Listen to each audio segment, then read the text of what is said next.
सारे बुद्धिजीवी इन बातों पर चर्चा कर लेंगे कि जौहर सही था गलत था। इन पे चर्चा कर लेंगे कि उन महिलाओं को जलना चाहिए था नहीं जलना चाहिए था।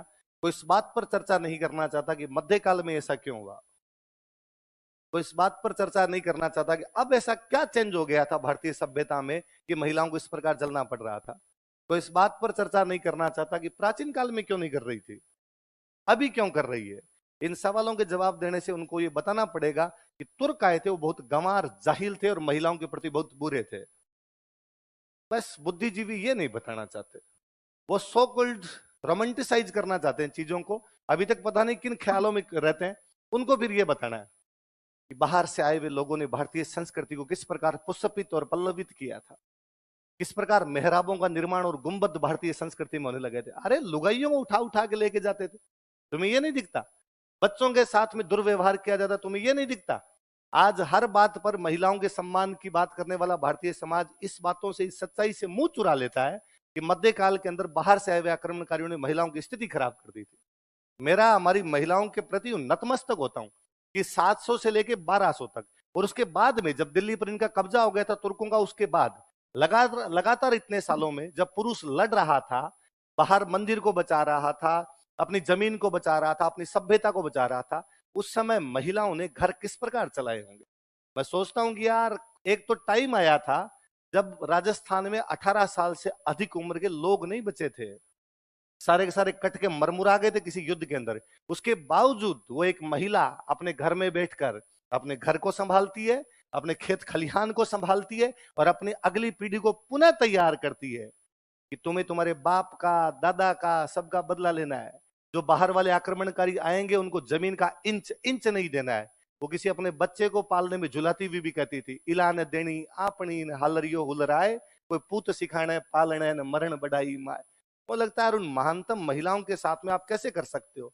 वो हमारे राजस्थान की महिलाएं थी, वो आपकी मेरी कोई माएं थी, वो दादियां थी, जिन्होंने इस कदर राजस्थान की संस्कृति को बचाया होगा कि आज भी नागालैंड में भी जाकर आप कहो ना मैं राजस्थान का हूं, प्रथम दृष्टया उसके दिमाग में आता तुम बहादुर हो।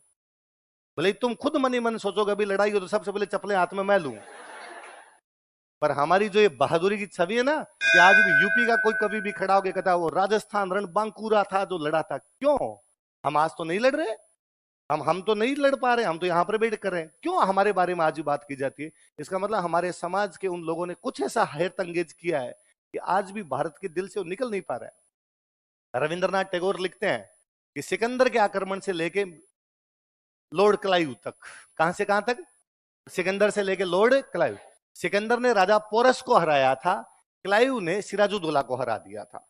वहां से लेके यहां तक भारत की सभ्यता विदेशियों के हार से भरी पड़ी है कि विदेशी आए और भारत के राजाओं को हराते गए हराते गए हराते गए। मैं जब भी भारत का इतिहास पढ़ता हूं तो मैं राजा पोरस की हार से लेकर सिराजुद्दौला की हार तक केवल हार हार देखता हूं और मेरा मन खिन्न हो जाता है।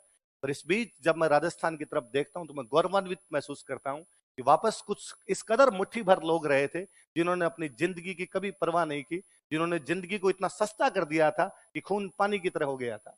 वो खून बहाने के लिए तैयार थे, लेकिन उन्होंने 500 वर्षों तक दिल्ली की तरफ विदेशी आक्रमणकारियों को देखने नहीं दिया। 712 में मोहम्मद बिन कासिम पे सिंध पे अटैक के बाद अगले 500 सालों तक तुर्क और अरब लगे रहे कि दिल्ली मिल जाए।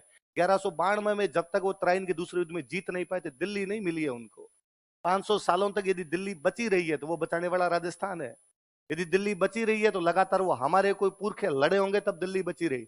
और एक बार दिल्ली उनके हाथ में गई, एक बार हमारे हाथ से निकली, 1192 में दिल्ली तुर्कों के पास गई, अगले 100 साल में वो तमिलनाडु तक पहुंच गए थे।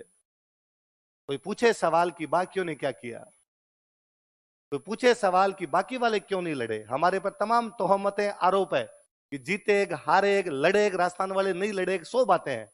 बाकी वो पांडे तक पहुंचे हुए थे, अलाउद्दीन खिलजी वहां साउथ तक पहुंचा हुआ था एकदम, बाकी जनता नहीं थी। हम अलग थे जी, कुछ ना कुछ तो अलग थे, इसलिए हमारी बातें की जाती है। इतनी पीढ़ियां बीतने के बावजूद भी राजस्थान भारत में इसी रूप में देखा जाता है। बाकियों को आप किसी को कहोगे कि साहब गुजरात किस लिए याद किया जाता है, कि थेपड़ा ढोकला फलाना ढिंकड़ा, है ना। कोई किसी राज्य को वो किस लिए याद किया जाता है, कि डांस के लिए याद किया जाता है, वहां डांस बहुत अच्छा करते हैं।